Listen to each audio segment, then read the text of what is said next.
In this video, I'm going to show you how to use BabylonGD in Gdevelop. Let's get right into it. So let's get started. Now the first thing you want to do is go to Gdevelop and create a brand new project. All you have to do is go to the three bars here, go to File, go to Create, and then go create a new empty project. Once you're done with that, we're moving on to our next step.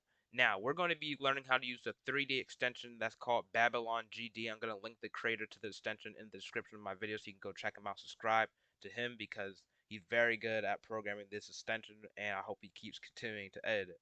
But this extension, once, like I just said, is called BabylonGD. So the first thing we want to do is go into our browser, whichever browser is your favorite, and type in BabylonGD. And make sure you get the spelling exactly right, or else different things are going to pop up. And you scroll down, and you'll go to this page right here. It should say this. This page will work too, but I feel like this one gets immediately right to it. And all you have to do is click download now. No thanks taking me to downloads unless you do want to support him. No thanks, take me to downloads, and then download the extension, not the documentation and the source code. Those can teach you how to use it if you want to go deeper into this extension. But in this tutorial, we're just going to download the extension. And I've already downloaded it, and I've put it on my desktop already, so it's easy to find. Just put it somewhere where you can easily find it. So I'm going to X out of here, and I'm going to keep this browser open because we're going to be using it a little bit later. Now, BabylonGD. Now, since we've downloaded it, we need to import it into our Gdevelop project. So you want to go to this project manager here with the three squares slash rectangles. Go here, go to extensions, and then you don't have it up here because it's not built into Gdevelop. So you want to go to import extension, and I saved my Babylon on my desktop so I can easily find it. But wherever you put your BabylonGD, it should be a JSON file that's named BabylonGD, and all you have to do is double click it, and now you have to wait for it to load a little bit. Close this menu, and you should see BabylonGD under the extensions tab. Once that's done, you know you have correctly installed BabylonGD. Now, getting into BabylonGD. BabylonGD, once again, is a 3D extension, but we're still going to be dealing with the 2D editor, so we have to do things a little bit differently. Now, one thing to know before we get into this tutorial, when we're dealing with 3D and Gdevelop, the X and the Y axes are a little bit different. The Y-axis works like the Z-axis in a 3D game, and the Z order, which I'm going to show you, I'm going to create an empty little sprite here, apply. If I drag it onto the scene, the Z order, which is what I'm scrolling over right here, that works like the Y-axis. So that's important to know while we're in this tutorial. When you see me changing the Z order, that means I'm simply just changing the height of the object. That's all I'm doing. So I'm going to click this and press my delete button, and I'm going to go into this new sprite. Now, the first thing I'm going to show you all how to do in Gdevelop is with Babylon, we have to create a 3D camera so we can look around. Every BabylonGD project has to have a 3D camera. So let's go into behaviors, let's go into add behavior, and now let's scroll down and go until you see camera behavior. And it says create an FPS camera behavior for BabylonJS. That's another name for it. All projects should have one camera. So you have to know this. Camera behavior, click this, and we want it to have gravity. If you don't want to have gravity, that's different. But we want it to have gravity, and we want it to be a universal camera. That's the only one. Check collisions. That makes sure that we can collide with things. And then hide on 2D canvas. That makes sure we can't see it as a box or whatever sprite we use. Because on our screen, it's going to look like a box. But we don't want them seeing that. So we hide it on the 2D canvas. And this right here are ASCII codes. You can look up different codes if you want to put different keys, but this will make it go up. We're using W. Basically, we're using WASD. That's what we're doing here. I'm going to hit apply, double click into it again. And this camera sprite, since we're not actually going to see it, it can look like anything we want. And let's name it something like camera so it's easy to remember. Add an animation. I'm going to add sprites. I'm going to go into my pictures. What I did here is I have a 32 by 32 cube. So you can go to Piskel. The reason I'm not in my Piskel because it's broken in my Gdevelop. But all you have to do is go to Piskel, which is built into Gdevelop, and paint a 32 by 32 grid, whatever color you want, and then hit save. So I have this blue cube right here, and we're going to be using this as the camera. Now, I can't do anything with this yet because we don't have anything to stand on, and we don't have anything, at all in this scene, really. So I'll just fall if I test the scene. But one thing we need to do before we start making more features is we need to start the engine. Every project that you want to use BabylonGD in, you have to start the engine first. So let's go into our event manager. Let's add an event and add condition. Now, we want to go to other conditions, then go to BabylonGD, Then go to if the engine is ready, because the engine have to load up first because 3D. If the engine is ready, so click OK. You don't have to put anything else here in the conditions. Then go to the actions. If engine is ready, go to other actions, BabylonGD, start the engine. So basically, as soon as the scene starts, the engine is going to immediately start. So if I hit preview, you probably won't be able to see anything because we have nothing in the scenes. But as you can see, the color looks different. There's the default Gdevelop, not Gdevelop. There's the default BabylonGD color. As you can see, if I look at here, this scene, that's not the same color as the preview. They don't match. So we know for a fact that the BabylonGD engine has started. Now the next thing we want to do is add a 3D plane, like add a plane behavior. It's not going to really look 3D, but we need something for the player to stand on. So let's add a new object, and I'm going to call this sprite, I'm going to call it plane. I'm just going to call it plane. And then I'm going to add an animation, and I'm going to see if I can find a grass plane inside of from the asset store, so it's easy to get. Let's see if I can find some grass, and I'm gonna hit enter. But if not, I'm just gonna go to open game art if this doesn't work. So right now it's loading right now. It's gonna take a little bit of time. And we have some grass textures right here. Most of these are isometric. So we're just gonna go, this one looks pretty good, this patch of grass. It just looked basically green. Now that we have a sprite for it, you go to behaviors, and then you go to add behavior. Then you scroll down, and you search for the, not terrain behavior, you search for the plane behavior. And one thing I forgot, the plane, it has to be a tile sprite. So I made a little mistake here. It can't be a regular sprite. It has to be a tile sprite object. That's the only way it'll work. So let's delete this object here, add a new object, make sure it's a tile sprite, then go to, we're just going to call it grass, we'll plane like last time, and then select an image. I'm going to choose a file from the asset store, and I'm going to scroll down like I did last time, search up grass, scroll down till you see this patch of grass. And this is the default width in pixels. Since this is a single color tile, it doesn't really matter what the default width is, so we don't have to worry about it here. But behaviors, add a behavior, and now you'll see that the plane behavior is selectable now. So now, as you can see, it has one plane type, and it's ground. Now what we're going to do is this. We're going to drag this 3D plane onto the screen. And we're going to stretch the whole thing out. We're going to stretch the whole thing out. And make sure that the Z order of your player, we want to spawn higher than the plane. So I'm going to set the Z order as 200. Don't worry, it'll fall quickly. We won't have to wait. And I'm going to keep this scroll, drag the whole thing. And I'm going to set the Z order to 0. And the lower you want it to be, the lower you make the Z order. Now I'm going to hit play on the scene. Let's see what happens. And you'll see, like, why is everything black? You might be wondering, why is everything black? Why isn't the grass green? And it's because we didn't add a light to our scene. Since we're using 3D now, and you can move around using WSD and move your camera around with the mouse.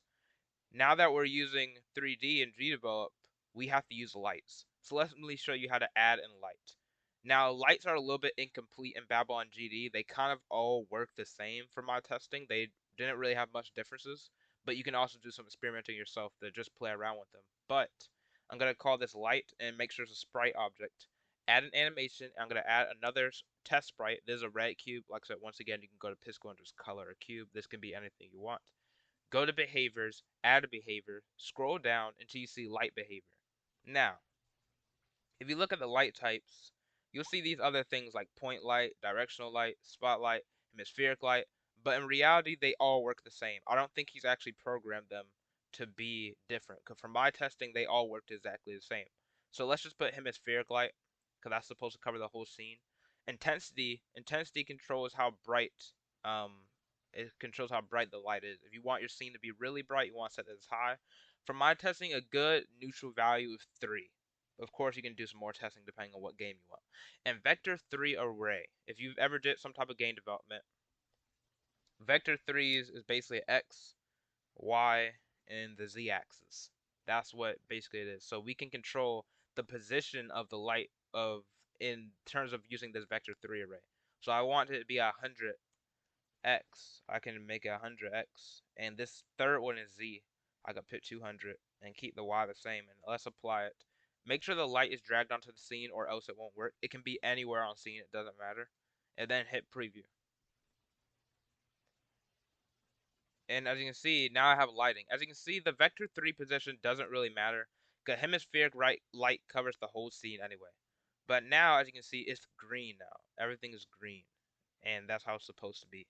Now, how do we add things like 3D boxes? Because many games, almost all 3D games, use some type of structure or box. So I'm going to X this out, and I'm going to actually save this real fast. And I'm going to add a new object and call this, make sure it's a sprite. And we're going to pay attention here because structures are a little bit different. So I'm going to call this box, and I'm going to add an animation, add a sprite. We're going to choose this from the asset store. I'm going to delete this search query and type in box. And as you see, it's already popped up. And I'm going to scroll down until I see a good box sprite that I like. And I don't like any of these sprites except for maybe this one right here. I'm going to edit the collision mask. Everything is fine. That's just to make sure that it actually is centered right. So now that we have this, we're going to close it and we're going to go into behaviors, add a new behavior, and scroll down until you see 3D structure behavior. Now, the depth, this controls how thick it is, and how thick the box is. And as you see, if it's not defined, and what they mean by not defined, if you set the depth as 0, the depth or thickness will automatically match your height. So in this case, we're gonna leave it as 0 because most time it's good for if we want to make a box, we want it to match the height. But if we don't want to make a box, we might make a building with a different depth. Then you want to put something. Has alpha, we don't want to be like have transparency. It doesn't need that. Um, hide on 2D canvas, yes. It's front texture tile. So this basically controls do you want your tile to repeat itself if it's stretched? And in this most cases you don't want your tile to repeat itself if it's stretched. And most time it doesn't look good at all. But if there's a specific case where you do want to do it, you want to make sure. Now you might be wondering what they mean by is front texture tiled, is left texture tiled. So we're making a structure, is think of it like a cube. It has faces, it has 6 faces. It has a front, a back, top, bottom, and left and right. That's what it has. So we have to set an animation for each of these. Now, in BabylonGD, the animation names have to be a specific name or else they won't even work. Now, you have to use the front for the front. You have to type in front for the animation name. And you're actually supposed to have all of these. You're supposed to have front, you're supposed to have left, you're supposed to have right. I'm not going to type all of these, I'm going to say the rest. You're supposed to have front, left, right, bottom, top, and back. But in this case, since we're making a box that only has one sprite that covers the whole thing, every side looks the same, we don't even have to specify all of these. In BabylonGD, all we have to do is specify what front and what left are, which sprites that they are. So in this case, since it'll use front for everything else and left, it'll use it for everything else. So I'm gonna go into choose an asset from the asset store. I'm gonna scroll down until I find the same box, and I'm going to click it and apply. Now if I drag this onto the scene, I'm going to set the Z order to the Z order of like 2. We don't want it to be high, we want it to be in the ground. And I'm going to set its width. The width and height seems fine. We're going to see how it is in the scene. Now, if I look at this now, you can see we have a 3D box here. You have a 3D box, and it looks exactly like a box. We can collide with it. We can't go through it. And I'm going to show you how to make jumping soon, but you can collide with it on the top and the bottom. Of course, you can't see this top right now. But that is how you make a 3D box. But one thing I need to show you, it's important to not ever leave out left. If you leave out left and only put front, look what happens if I delete this. Or actually, I can just name it something different. And look what happens. My scene won't even be able to play. Well, I forgot I didn't do it exactly right. If you delete it, if you delete left and only have front, thinking you can only just use the front, the scene won't even play. Oh, it must have fixed it. I had a problem with that. I thought it was gonna not work. But as you can see, I can't collide with it though. That is one thing, I can't collide with it. But you want to also make sure you put that front and left texture, like I said. So I'm gonna add this real fast.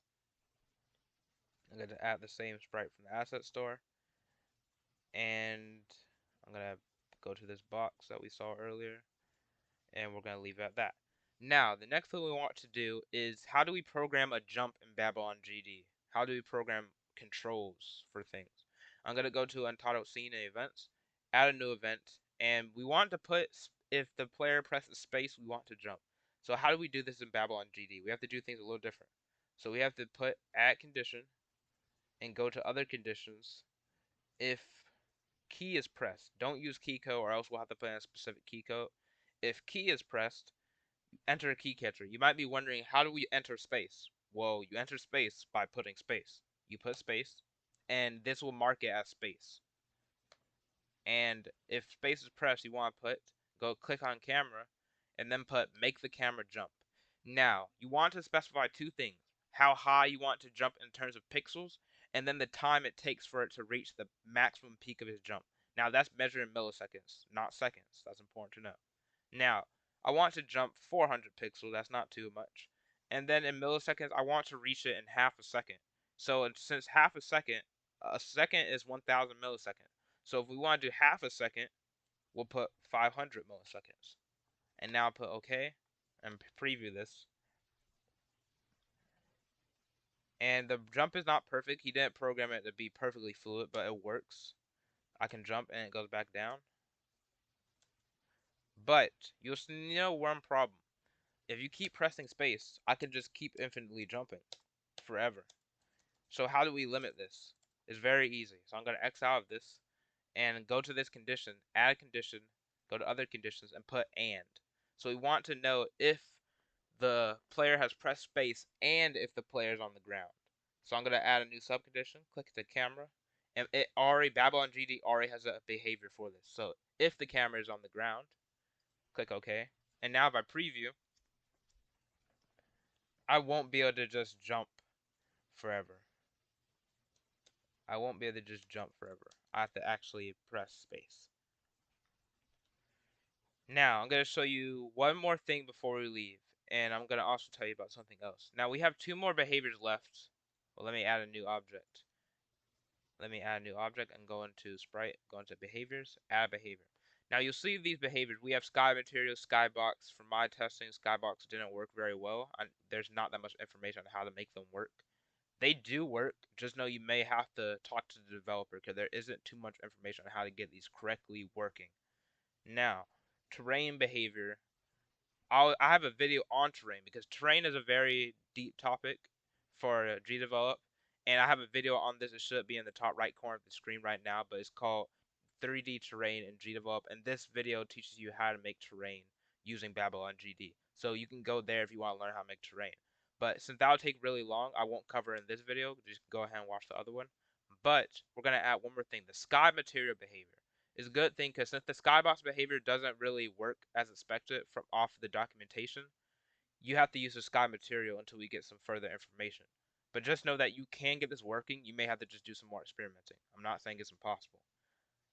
Sky material. Now you see all these things for sky material. And just know that since this extension is not too complete, from my testing, most of these didn't do anything. They didn't affect the game's look at all. There's only a few things that actually affect the game's look from my testing. And those are Relay. It represents the sky's appearance, making sure it actually shows. You want to keep this as default. The sun's position, like I said, once again, doesn't really change anything. Turbidity didn't change anything from my testing, but you need to worry about inclination and luminance. Luminance makes it brighter, and inclination shows you whether it's going to be daytime, whether it's going to be sunset, whether it's going to be nighttime. Now, I'm going to keep these default behaviors. I'm going to hit apply, click back into the sprite, add an animation. I'm going to also call this sky material. And this is just how we use the sky. Like I said, once again, since this extension is still a work in progress, most of these things didn't work and actually change anything. But here's how the default sky material works. And you can drag it anywhere on screen. It doesn't matter where it is. And let's look at the sky now. I can see it looks more like an actual sky. We have the blueness up in here. We have the whiteness, almost like we're looking at the clouds. If I look up, I'll even see the sun. I mean, it looks great. The sky material is a great substitute if you since we don't have the skybox working. And I just realized I'm falling as well. But I'm gonna X out of here and look what happens if you go to the behaviors and change the inclination. I can see it has it down here. The solar inclination related to the solar azimuth. These are scientific terms. And 0.5 is supposed to represent sunset, 0 is supposed to represent noon, and 1 is supposed to represent night. So let's put all of these. 0.5, let's see how it looks. From my testing, it looks like nighttime though. It looks like nighttime. All it is, you see the sun. That's what I mean. They have to do a little bit more work here, but you still see the sun. But it's basically pitch black. And if I put 1, it'll be pitch black, and you won't be able to even see the sun at all. If I put 1, there's no sun in sight, and it's just pitch black. Now, one thing noted, do not change the luminance when you're on nighttime or sunset. This is what happens. I see you can change from 0 to 1190. If I change to something high, like even 500, I think, it will start to look very weird. Because, like I said, this is still a work in progress. So let's see this. And as you can see, it will look kind of almost scary. Like, you see this big thing, the sun is just looking bloody red. The sun is looking insane. Now, if there's a type of feature you want, you can have it. But if I set it even higher, things get weirder. And I'm just saying that it's not commonly wanted in the game. If you want a feature like this, you can put it in your game. No one's stopping you from that. If I look at the sky now, you'll see it has this weird effect. And it's like this RGB effect. It's blue up there, it's green up there, it's black up there. And unless you want a cool sky effect like that, once again, this doesn't most of the time look good in games. And I'm going to once again set this back to noon. And if I keep the luminance at 1000, things are going to look like really bright. I can see the sky is just white. So that's why I say the default um, parameters are the best for my testing. But once again, you can use that luminance if you want to capture a cooler effect. These things, you don't have to worry about them. For my testing, they didn't really even do anything that actually affected how it looked. Now, apply. And there's one more thing I almost forgot. How do you add a 3D sprite? And that means a 2D sprite that always is facing the player, because that's very common in like retro style 3D games. So how do we add that? Now I'm going to add a new object, and I'm going to click sprite. Then I'm going to give it an object name. I'm just going to call it flower. I want it to maybe look like a flower. Let's add an animation. Go to the asset store, and let's see if we can find a flower. They might not have it, but we'll see. Okay, they have a flower right here. I'm just going to add this blue flower. And I'm going to go into behaviors, add a new behavior. Scroll down until you see simple sprite behavior. Simple sprite behavior. Now, you have to give it a sprite manager. You can name it literally anything you want. I'll call it flower manager since we're checking flowers. And check collision. This will make sure that if you want to actually have your sprite to have a collision. And show collision sphere is for debugging, so you can actually see the hitboxes of your collision box. You can see the boxes of your collision. That's what I'm saying. Now, I'm going to click apply. And once again, when we add these to the scene, make sure they're pretty small, because I can see if I have them big like this, they're going to look really big like this in the game. So I'm going to hold shift and drag this so it equally scales down. And I'm also going to set the Z order to being on the ground at like 2. And I'm going to duplicate a few of these flowers and put them around the scene so we can see how these look. I'm going to duplicate 2 more, 4, and that makes 5. Now, if I look at this, I forgot to add one thing, I believe. You can see they're not really looking exactly right. So if I go back into behaviors, simple sprite behavior, and I must have did something wrong at some point. Simple sprite behavior. Let me delete this and bring it back. And I'm going to put add behavior, and I'm going to scroll to simple sprite behavior. And that's one thing I forgot. When you're doing simple sprite behaviors, you have to name the animation default, or it'll look like how it just happened right there. It's a good thing I ran into that because you have to name it default in BabylonGD, or else it will do that. Now, if I click into run the game, they'll actually be 3D sprites, and they're always facing me. They're always facing me. So even though they're 2D, they're still 2D. I can crash into these flowers, and I can collide with them. Of course, maybe in a game you may not want that, but everything is fine. It's just a nice little flower field. And that is how you do BabylonGD in the Gdevelop. Once again, if you want to learn how to use terrain, you can watch my 3D terrain tutorial. But that is how you use BabylonGD in Gdevelop. One thing to know, I'm gonna explain just before we go a few limitations to BabylonGD because it's not perfect yet. And I don't recommend using it unless you're using it for a hobby. And here's the reason. You can't rotate 3D objects, and there's not that many things you can use to like it's very complicated to make a full game because it's hard to control BabylonGD with events. But the main issue I had with it is that you can't rotate 3D objects. You can still move them on the X and Y position, but rotating them is very important for trying to make a game. So just know when you're making a game BabylonGD, you won't be able to rotate the 3D objects. But this will probably be added in the future. The developer is still active. It's a side project. So hopefully this will be updated in the future and you can tell them about that as well. So it can get updated in the future. But that is the only issues I have with BabylonGD. Otherwise, it's great.